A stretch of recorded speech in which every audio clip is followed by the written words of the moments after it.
Good afternoon, Mark Wallace back again. 42 years ago, literally 42 years ago to the day, on November 4th, 1979, student followers of the Ayatollah Khamenei stormed the US Embassy in Tehran and took 52 American hostages. The Islamic Republic was birthed in hostage taking, and it continues to hold Americans and Europeans to this day.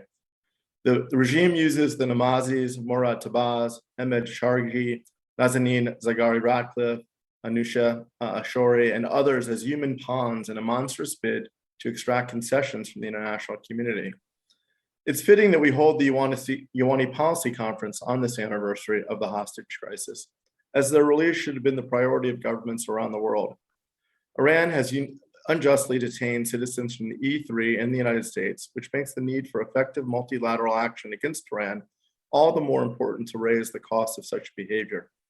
Canada has led the way in the launch of the Declaration Against the Use of Arbitrary Detention in State-to-State Relations earlier this year, but much more needs to be done, including the imposition of sanctions and diplomatic isolation of Iran as a result of this behavior. Here to discuss this most important topic is United States Senator Ben Cardin. Senator Cardin has been a leading voice on Iran policy and a champion on these issues. A former state legislator who rose to become the Speaker of the Maryland State House of Delegates. He later served in the U.S. House of Representatives from 1987 to 2007, and then was elected to represent Maryland in the U.S. Senate. He's been a longstanding member of the United States Senate Foreign Relations Committee. Senator Cardin has been on the front lines of holding the Iranian regime accountable for its gross violations of human rights. He's the author, importantly, of the Global Magnitsky Human Rights Accountability Act, which gives the United States the power to deny travel and banking privileges to individuals who are implicated in such practices. He's a true gentleman, somebody I've had the privilege of working with for a long time. And in a time of hyperpartisanship, he's a man of open mind and grace. And it's a real delight to have him on our panel. Senator Cardin, if we could open with applause, we would, but since we're virtual, it's just me. So Senator Cardin.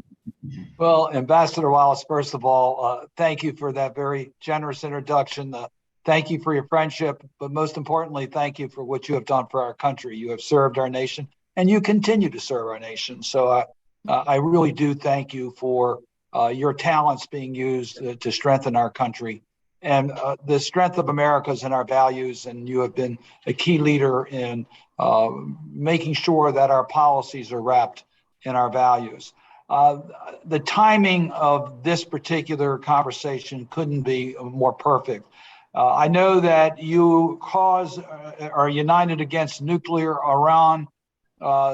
We recognize that. We want to talk about the hostage taking, but I first have to at least make an acknowledgement of the announcement that was made today that the United States will be returning to the negotiating table with Iran later this month in an effort to rejoin the nuclear agreement.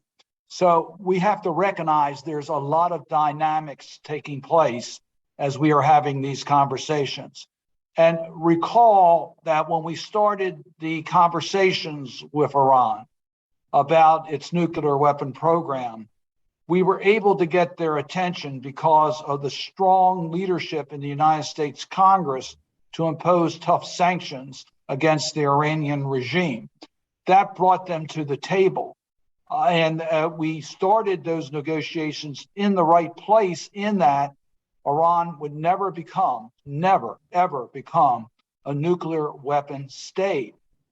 But then we got off track during the negotiations. And the final agreement contained challenges as it related to the commitments over a period of time that would effectively prevent Iran from becoming a nuclear weapon state.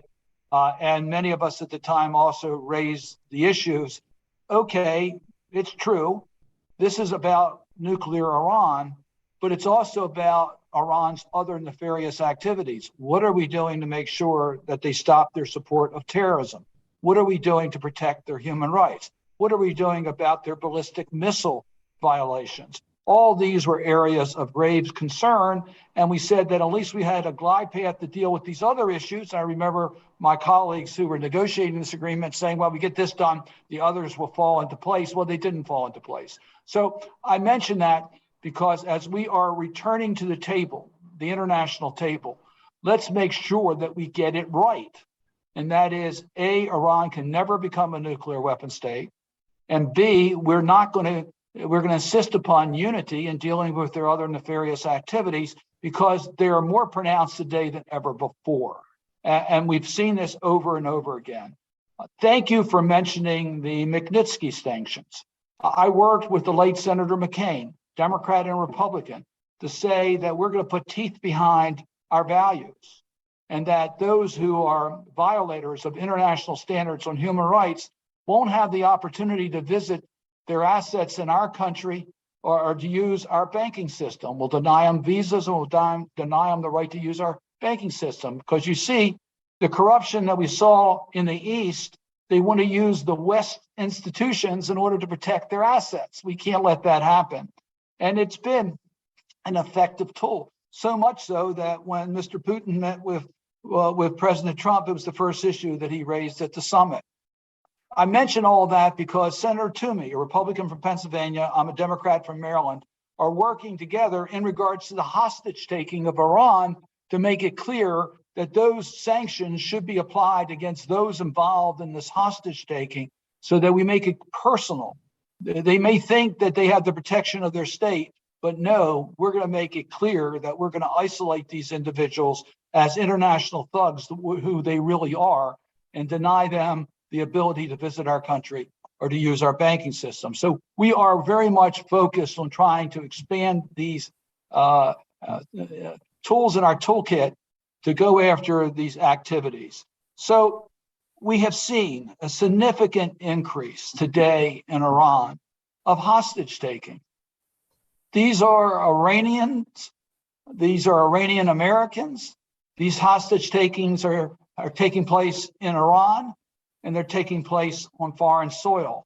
They're even taking place in the United States of America. We need to stand strong to make it clear that this has no place, and we're going to take strong action against this type of activity.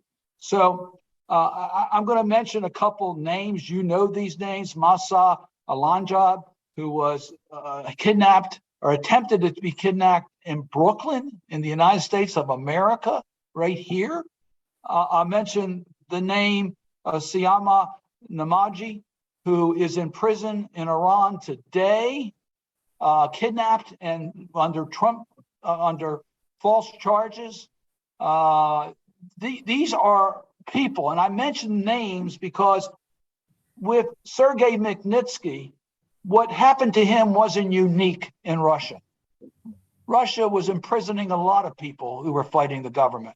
But when we put a face on it, when we show the people who are being persecuted by these actions, we can garner international support for action taken against these abusers.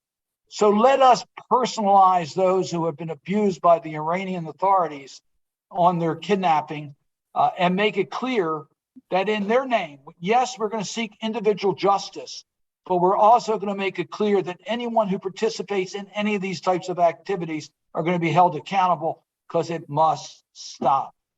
Put a face on the issue, personalize it as much as we possibly can, keep it as strong bipartisan support for these rights as we possibly can, form the broadest possible coalitions to take action against the issues. That's why I started with the conversations that will take place in Vienna on the nuclear agreements.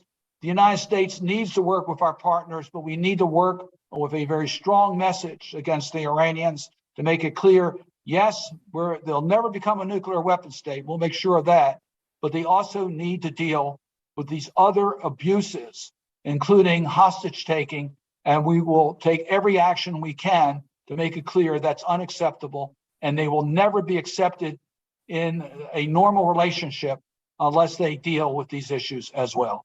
With that, again, I thank you for everything that you do, and it's a real pleasure to be with you. Senator, thank you. If I could maybe throw a couple questions at you, because I thought your remarks really hit home. So often our political system is criticized with good cause lately, because we live in a very difficult political environment. But I learned a lesson around the first JCPOA I waited, I looked at the agreement, and I ultimately concluded I didn't support the agreement. And as part of the opposition, I said, look, we're going to do some polling. I want to understand what the sentiments are. And, the cynical view would be polling isn't good because you're getting people's views and you're testing it. But what I learned was, and it was so important, and it reflects what you just said, was the American people and most Europeans were most upset when you look at the reason why that wasn't included in the deal was around hostage taking. And the reason that is that it put a human face behind what the Iranian regime was doing. And, I think I was subject to being in government too long, and I lost sight of that. And I was reminded by it.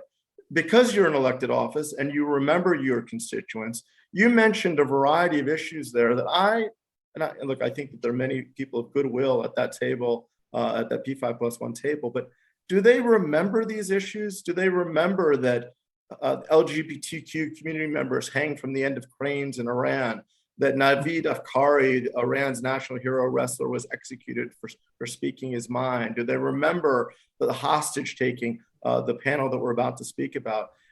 I worry that those points aren't talked about in our media today until we just had you on.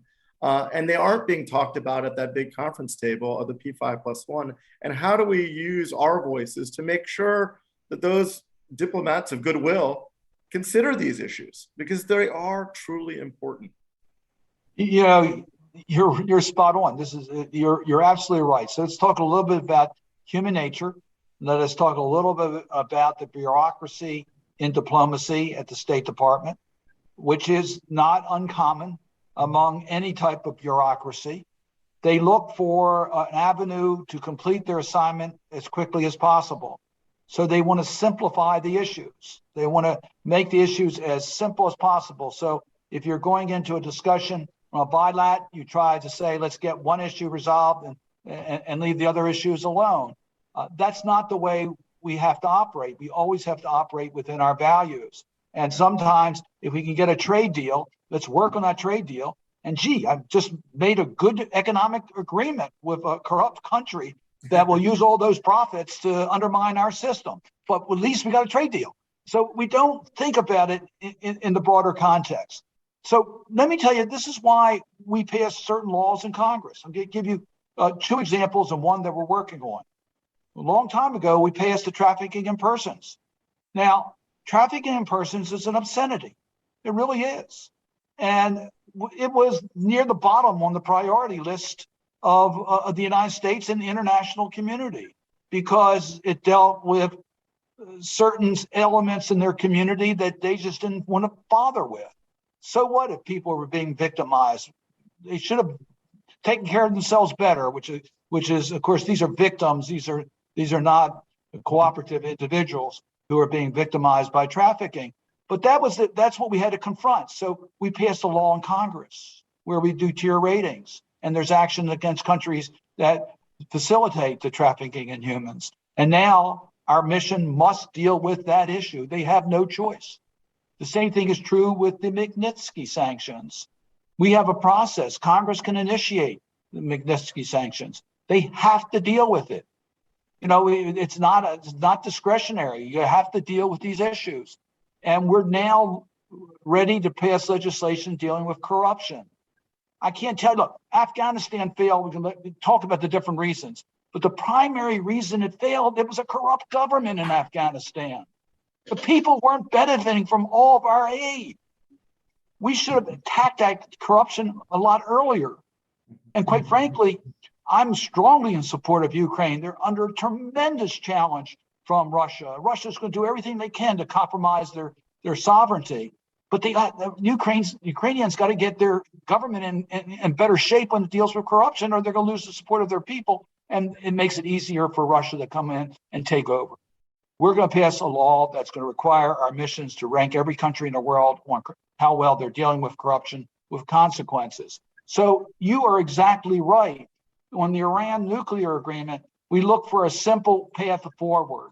What could we do that Iran would agree with, that gives us the appearance of dealing with their nuclear problems, but didn't deal with all the other issues that were out there because it was too complicated for us to bring up.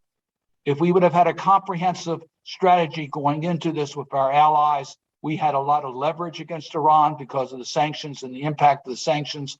We had the unity of the international community. I might tell you, I think including at that time, Russia, China, you never know exactly where they are.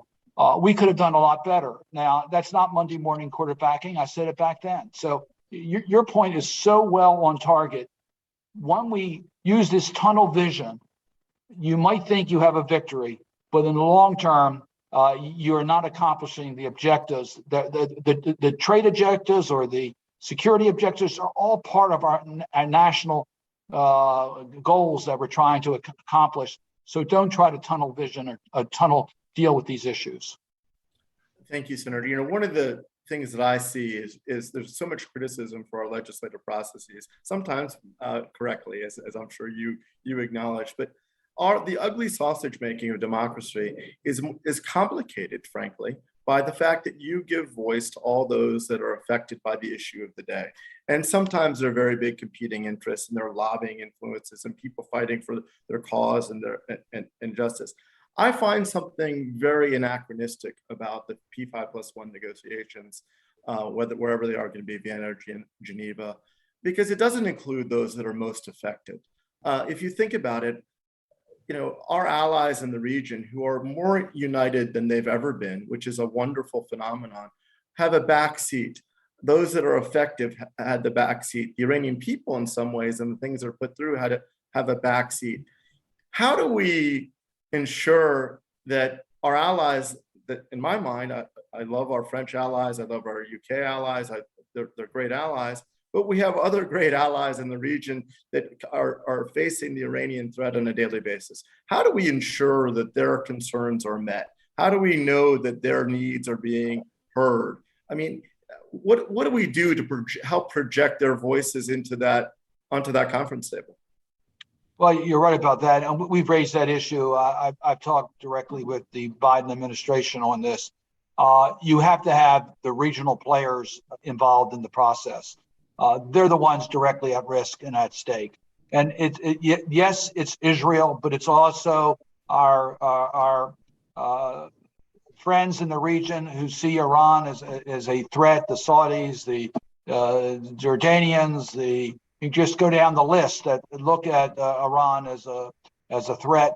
We really do need to work with our friends that we have strategic partnerships with in the Middle East as we deal with this agreement. It was more of an afterthought on the JCPOA, and it was not as engaged. I have been encouraged to a point that there's been tremendous sharing of intelligence among our partners in the Middle East going into the Iranian negotiations. That's great to hear, Senator. I think we're running out of time, but maybe I could squeeze one more question in. What would you tell President Biden today with the news that we're rejoining these negotiations in 3 sentences or less, because everyone's fighting for an opportunity if you can do it. What would your advice be to President Biden? This is what I told him. I had a conversation with the president. I've had a conversation with Secretary Blinken about this.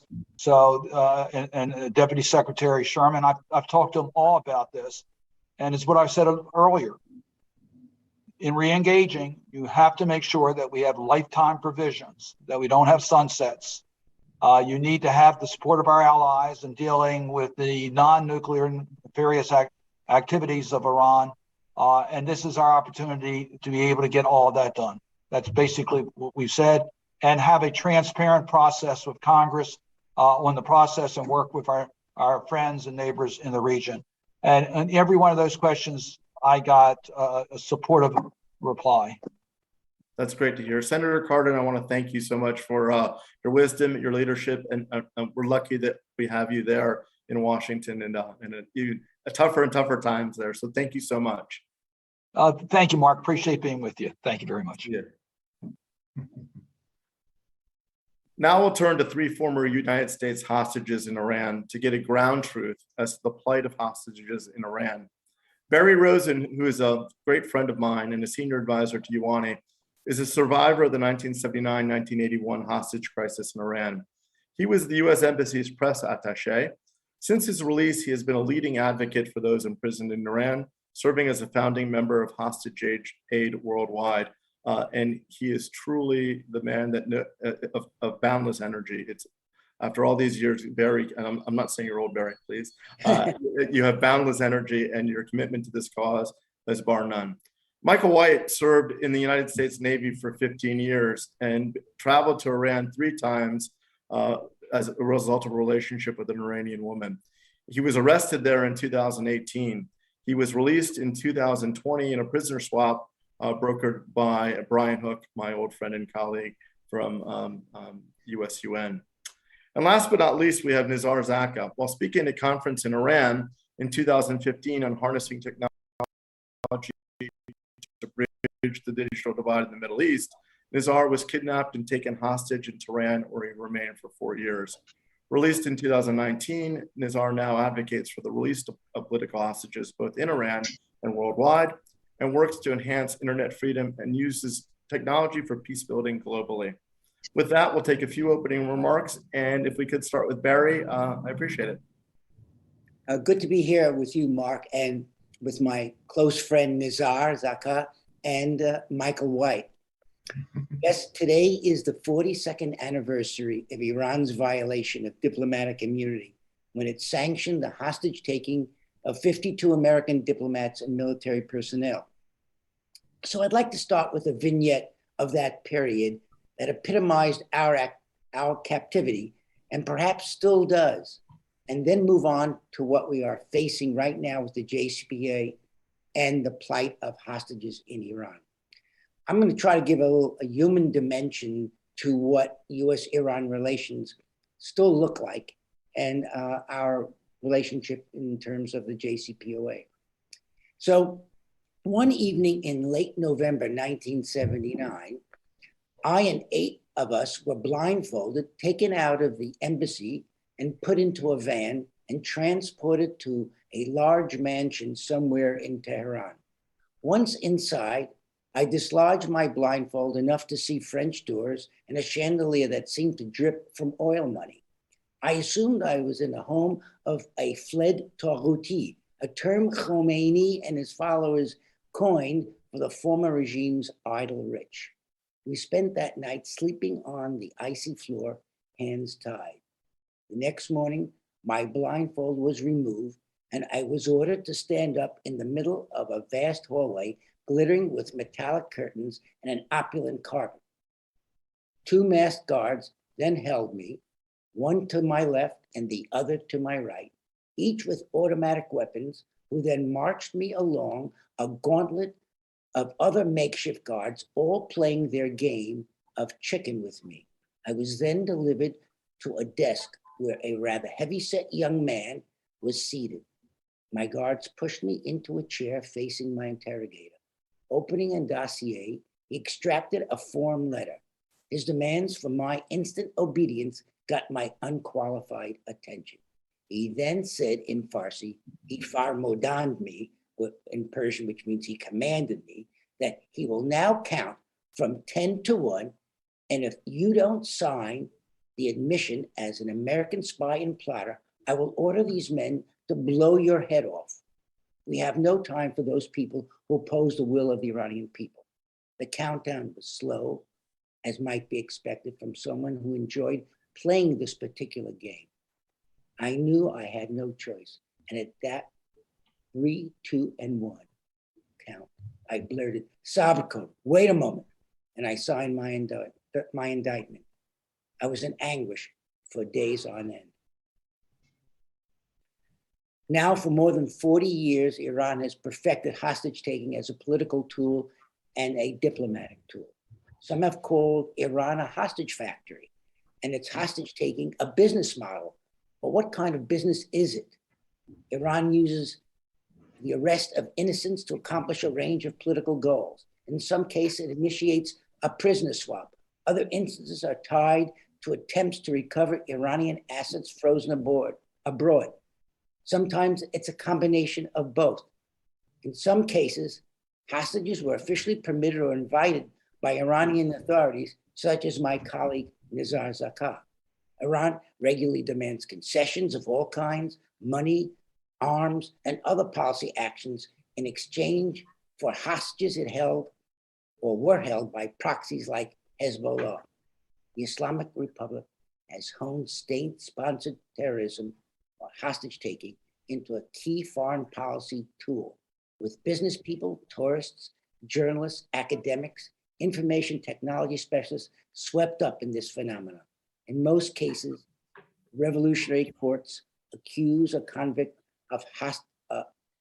the hostages of fabricating crimes against the state to gain leverage from their own home country. A prime example is Nazanin Ratcliffe. Iran then raises the stakes by leaking reports of the hostages' supposed wrongdoings to domestic media and airing television documentaries, sometimes with forced confessions. These serve the dual purpose of sowing suspicion within Iranian society, cowing human rights activists, while simultaneously creating a flashy story in Western media. Once the case is internationally known, a closed-door trial is held in which hostages are denied due process and adequate legal representation. Almost all these cases are heard by the same judge, who invariably convicts them with harsh sentences. There are two urgent imperatives: freeing those innocent individuals, among them 4 Americans, Siamak Namazi, who's been held for 6 years, and his father, Bakir Namazi,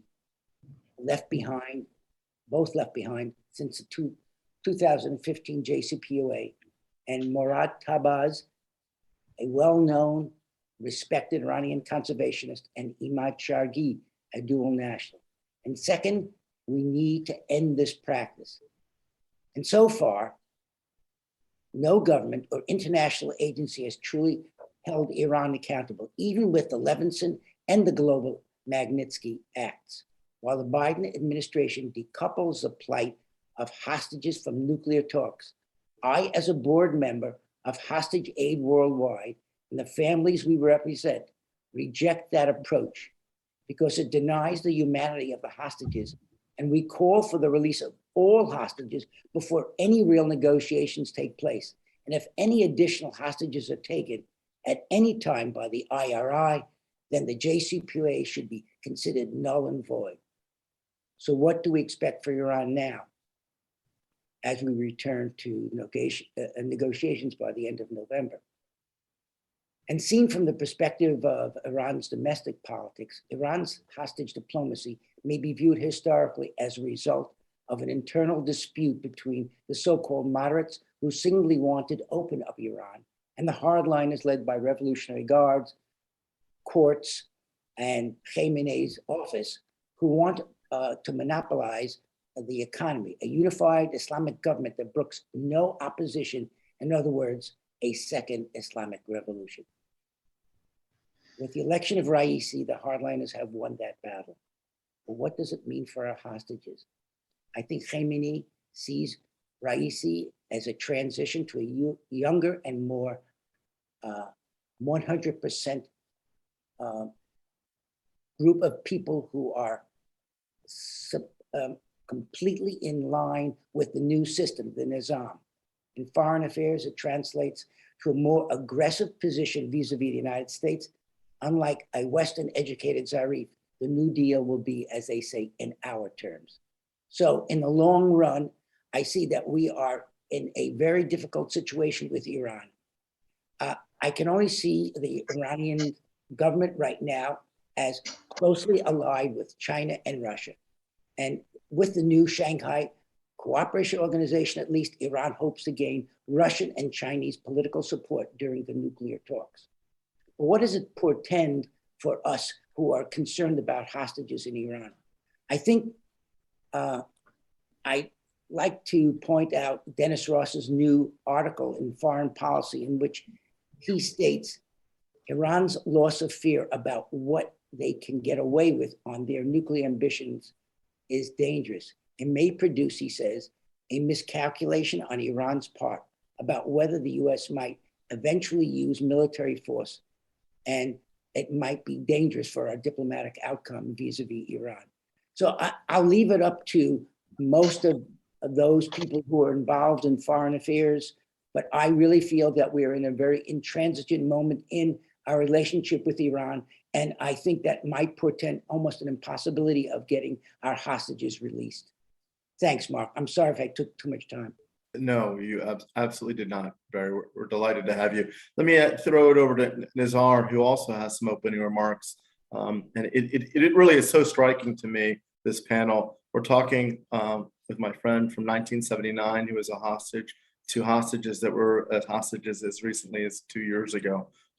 Clearly, the policies continue in Iran apace. But NIZAR, some context from your own personal experience. Thank you for having me, and thank you, Barry, for the intro. You covered most of what I wanted to talk about. That's very good. I just want, my case, what happened to me is very simple. It happened to most people. I went to Iran based on official invitation by the vice president of Iran. And when I went there, after the conference, I was leaving. I was taken hostage by the IRGC for 4 years. So this is the system, how they're working. It is a factory. They developed a factory or a business model, but they really do it in a very professional way. They divide the business model into 4 stages. They identify the victim. They create, they invent a sham trial or to justify the crime they did. Then they will start marketing and promoting the hostage in order to increase the price, and then they go to the table and they try to negotiate. So it's 4 stages in order to do the transaction at the 4th stage. This is how they do it, and they are professional in implementing this, and they have been doing it. And I don't see, what scares me the most at hostage aid, that we don't see the intention by the international community to stop or to put an end. There is always, it's a transactional approach, 1 case, 2 case. We cannot forget that in 2015, even when the pallets of money were being by plane were being sent to Iran to do a swap, a prisoner swap or exchange or ransom, 2 hostages were left behind knowingly. They were left, and one of them is still in prison, and he's still in Iran, Siamak Namazi. This is very worrying, and I see we are still doing the same because we haven't stood all together, all the international community, to put an end to this. And this is, I don't see it happening. I see we are coming back to the JCPOA again with the same people trying to do exactly the same thing, and we are expecting a different outcome. And this is what, especially when it comes to hostages. That's why we strongly, as former hostages, we strongly recommend to have a precondition the release of hostages to any negotiation. Otherwise, the next day we're going to have another hostage and another, and this because they're winning and they're playing the international community, they're playing the countries. One day they want to please France, they will release a French citizen, and they take they take an American, and they play all these countries. So this is what I have to say. Sorry if I took a lot of you. No, thank you, Michael. Let me send the first question to you. You've heard, obviously, Barry has been speaking on these issues for now decades. You've heard NIZAR's comments. Can you relate your own personal experiences, your treatment at the hands of the Iranians, your own experience inside of Iran to theirs? And can you relate it as it was very personal to you, so I'm loath to say it, almost as a business, as part of their policy, that they take hostages as a business and as a policy to advance their own goals. Can you relate your own experience to these observations by NIZAR and Barry? Yes, I can.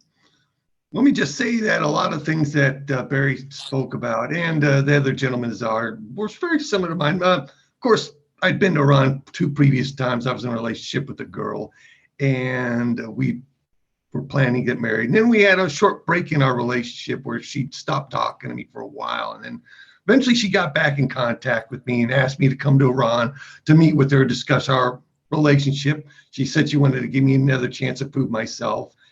And then after that, if things worked out, we would go to Turkey to get married. And that whole trip, it eventually turned out to be a big trap. In fact, I can guarantee before I even went there, because they knew that if she asked me to come there, I was going to come because I loved her so much. My heart was so into her. I put so much effort. They knew I would come if she just asked me. And so due to the tensions between Iran and the US, they've been plotting, and I was receiving some odd phone calls even before I went to Iran that just seemed kind of odd and off. But I chucked it up to stuff like spam or telemarketers or whatever. But in reality, looking back, I knew what it was. And then regarding how they apprehended me, it was really, really sophisticated. They involved my tour guide in the whole thing. The day I was apprehended, I was staying at a hotel called the Pars Hotel Mashhad. And Samine called me, the girl I was in a relationship with, said she needed me to go to the tour agency that set up my tour in Iran and everything like that, my guide, to make final payments. She'd meet me there. And the tour guide came to get me at the hotel early in the morning and drove off with him, thinking everything was all right. And then he said he needed to get something to drink. So he pulled over at a store somewhere to go get something to drink. In my mind, that was a key moment, even though I didn't realize it at that moment. He came back a few minutes more later, we take off. And as we're going around one of those roundabouts, we get intercepted by a regular car.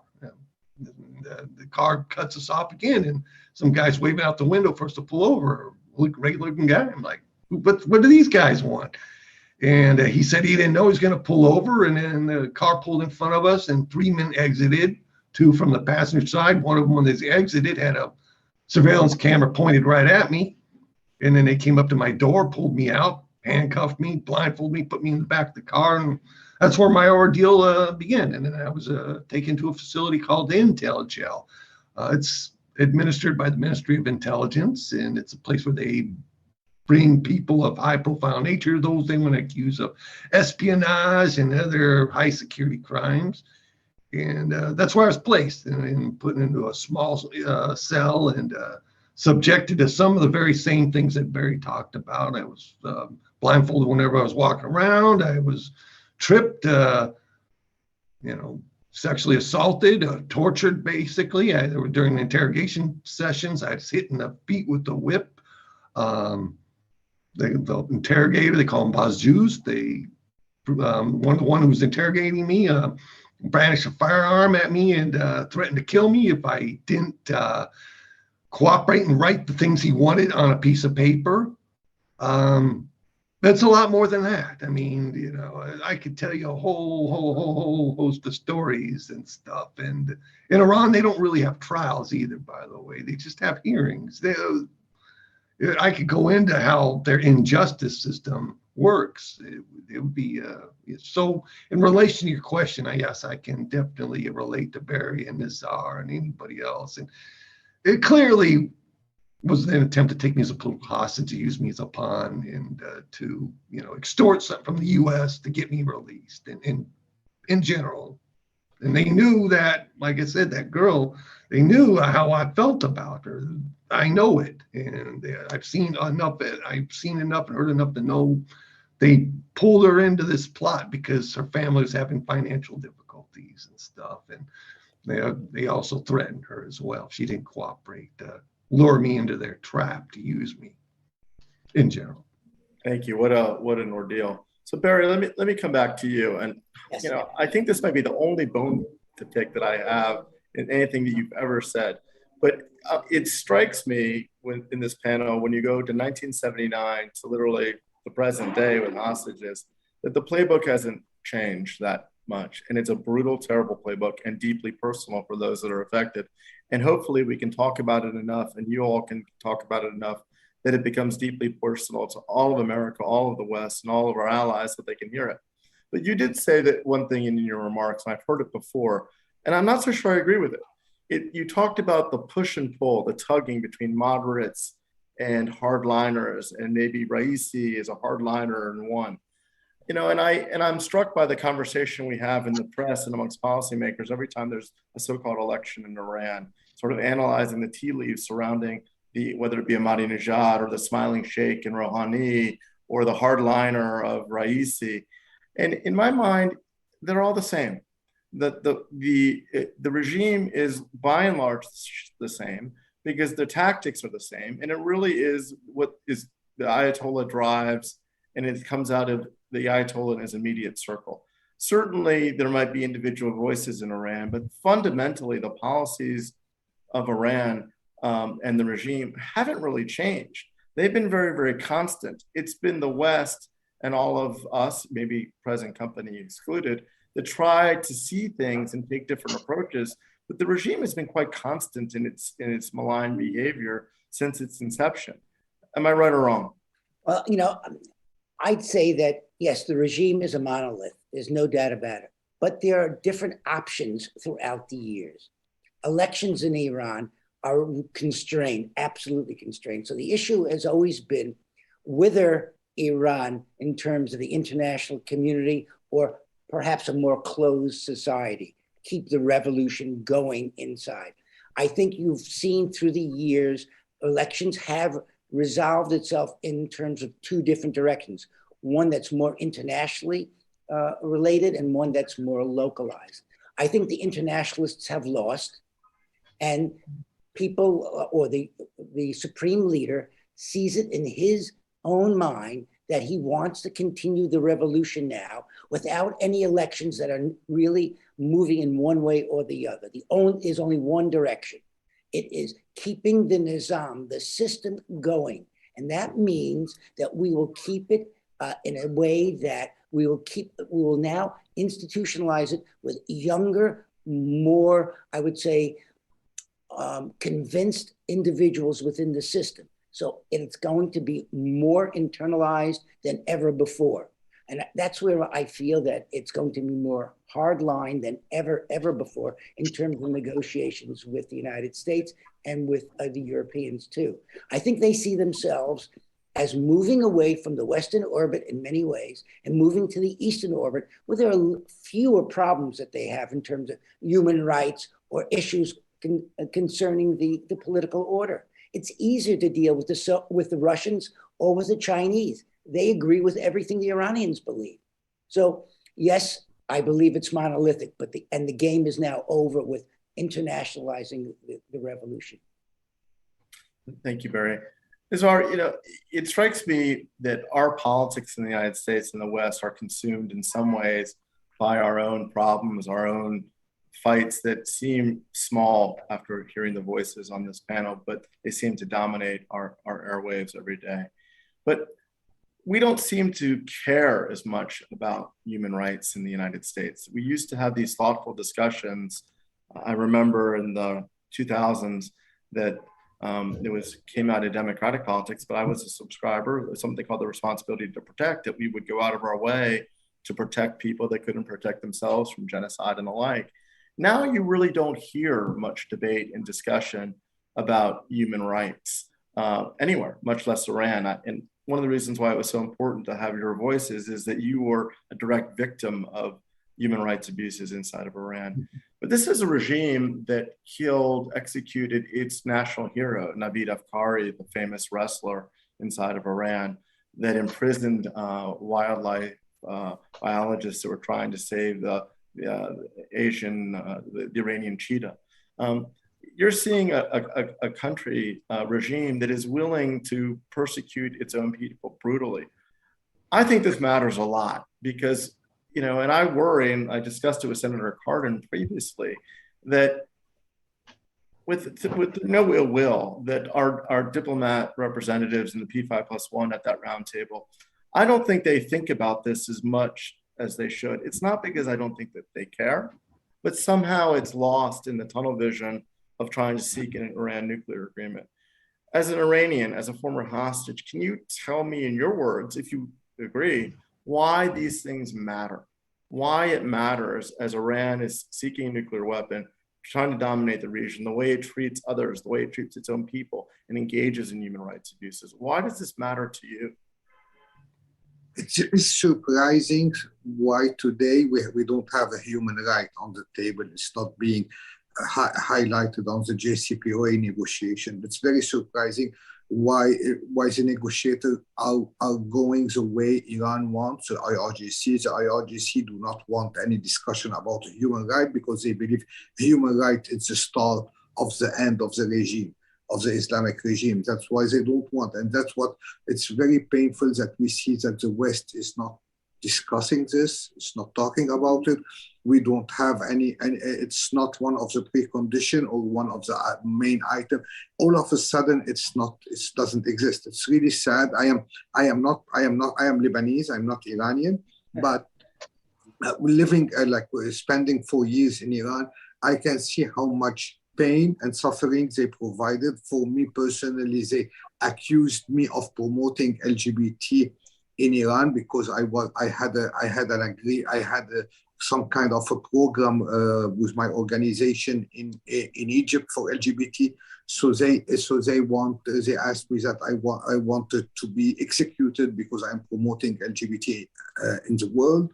So they do not believe in human rights, and I think unless we all stand together to have one unified voice, and this is time we have the opportunity to stand and to bring the other countries of the Middle East who have a lot to say on the issue of Iran to the table, and to have one comprehensive JCPOA. I'm really worried about any JCPOA. It will be a short-term agreement that will cause more damage than benefit to everyone, especially to hostages and future hostages.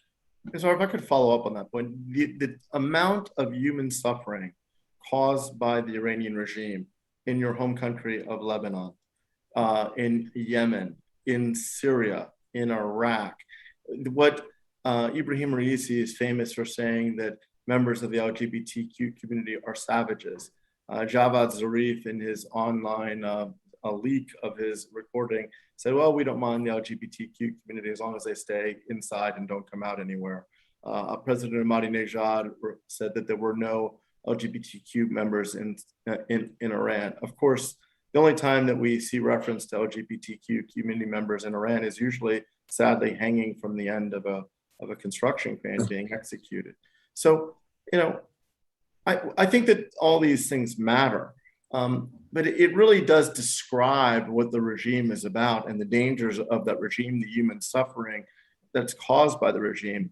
How do we elevate these issues more loudly so that they are included in the JCPOA? Because, it was very compelling to me when I heard about your efforts and message to include this in these negotiations. What can we do to highlight these issues now when the West is more and more distracted by the problems it has?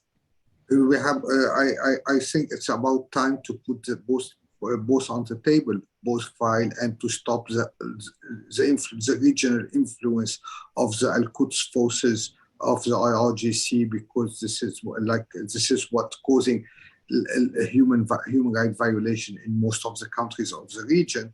At the same time, I think that I think the JCPOA should have one track for human rights that should not move away. We should not move away from it.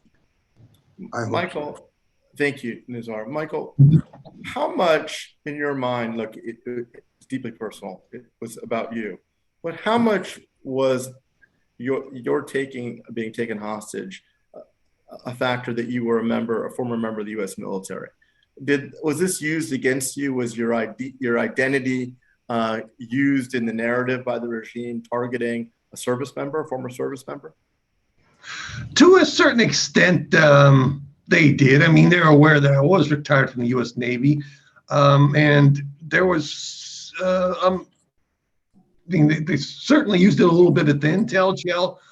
They also had intel agents visit me at the Mashhad Central Prison to try to gain knowledge of how the military operated, how how a person joins the U.S. military, how the Navy operates, command control structures, and stuff of that nature.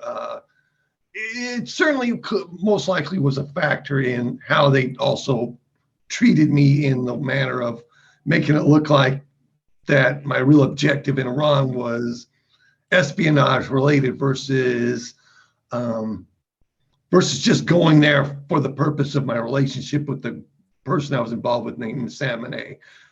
So for sure that was used a little bit, not as majorly as you would expect, but certainly in that context.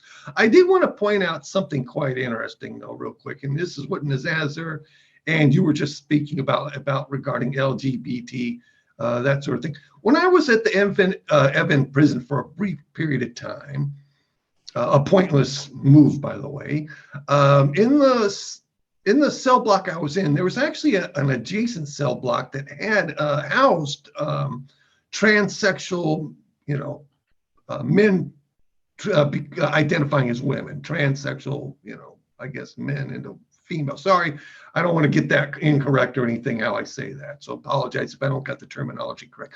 But there was a whole group of them in prison there at the Evin prison, right adjacent. I would see them. At first I thought they were actual females housed very close to where we were at, but then I found out no, they were transsexuals and stuff. And I don't know exactly what they were in prison for, but they were there. And just something worth noting since you talk about that in regards to is there trans, is there gay, lesbian, that sort of the communities around? Of course there are. They're very underground, but in the prison there was definitely a cell block full of them and everything like that. And once again, undoubtedly they were put there because they were members of the LGBTQ community. Well, yeah, and no disputing that whatsoever, but there were. And just in case people don't know this, I saw them with my own eyes and stuff like that. And how they're treated and that sort of thing. All right, I'm going to ask a controversial question because I in my work for a long time now, I'm very close to the Iranian diaspora, the community. I have many Iranian friends. Half of them are going to want to kill me when I ask this question, but I'm going to do it anyway. And we'll go in reverse order. Should the United States ban United States passport holders, meaning dual nationals, from travel to Iran? Because so much of the Iranian diaspora likes travels back as a family. I understand it. I completely, if I couldn't see family members or I couldn't go back to my home country, I would truly miss that and regret it. But I wonder, are the risks, the dangers too much? And is the foreign policy, the individual cost too great, the policy cost too great, the consequences to American national security too great? Is it time to discuss banning Persian American or any travel by American passports back to Iran? Michael, start with you. NIZAR and Barry will give you the last word. Michael. That's a tough, to answer that question, it's a little bit tough question to answer. On one hand, I say, we should definitely discourage, and I discourage highly at this time, I discourage all Americans from traveling to Iran for any reason. If you go there, you are a target. I'm telling you right now, you are a target. Don't do it because you don't want to happen to you what happened to me or the others. Believe me, it's beyond an inconvenience. If I could tell you how devastating just that, nearly 2 years over there, what it did to me, how it affected me personally, professionally, financially, in all other manners. I mean, I am still recovering from that. And so in the sense, can we do something like that? We could, and at least until such time as that regime either changes, which I advocate for, or changes itself and becomes more of a regular nation like Turkey or some other country like that. But for the protection of Americans, we have to discourage Americans from going there. You will be a target. They're looking for political hostages like they were with me. They think they can get something from you. And believe me, my message to the admin that's in place right now, I would say, don't give them concessions. Put the pressure on. I know people consider my release to have been a result of a prisoner swap. In reality, the U.S. released an Iranian American who could have just stayed here. And they were going to release the guy anyway. The max pressure of the Trump administration did work in the sense of getting me released in the sense for practically for nothing. Iran got fed up with having me there. The pressure was on them, and they basically begged the U.S., hey, help us save face here. Make it look like you gave us something. And that worked. And I think the Biden administration would be well advised to look at that same policy as well. And that's what I have to say on that. Thank you. Nizar, tell me what your views are on that controversial thing I threw out there that's going to get me in a lot of trouble. No, definitely, you should. Nobody should go to Iran with an American passport. But there's a problem with the dual nationals. Everyone is going with his Iranian passport, and he's going into Iran with his Iranian passport, and then he's taken hostage because of his second nationality, right? Because of his, and this is another issue that people are having. And everybody who is currently hostage in Iran, the dual national, they all went in with their Iranian passport. Let me just interrupt you 1 second. I mean, the question really that I didn't articulate it while you pointed out, I was talking about mostly the dual nationals. Obviously, Michael, in his instance, was just a U.S. national. But so much in the Iranian diaspora, you see dual nationals going back, traveling on their passport, pretending without malice to not be American and going back and enjoying Iran, but they are vulnerable targets. Is the potential cost of them to the United States or national security too high to allow that dual national travel? Yeah, that's one of the issues that definitely it's causing a lot, and especially because there is no very specific punishment or a price that the Iranian will pay for taking a dual national hostage. And that's why I agree with you. And definitely dual nationals should not go back at this time until there is a very clear path how, if any hostage is any dual national is going to be taken hostage because they want a ransom or for any political benefit, we need to find we need until we have something in place, they should not go back. Would you support making it with criminal penalties to prevent them from going back?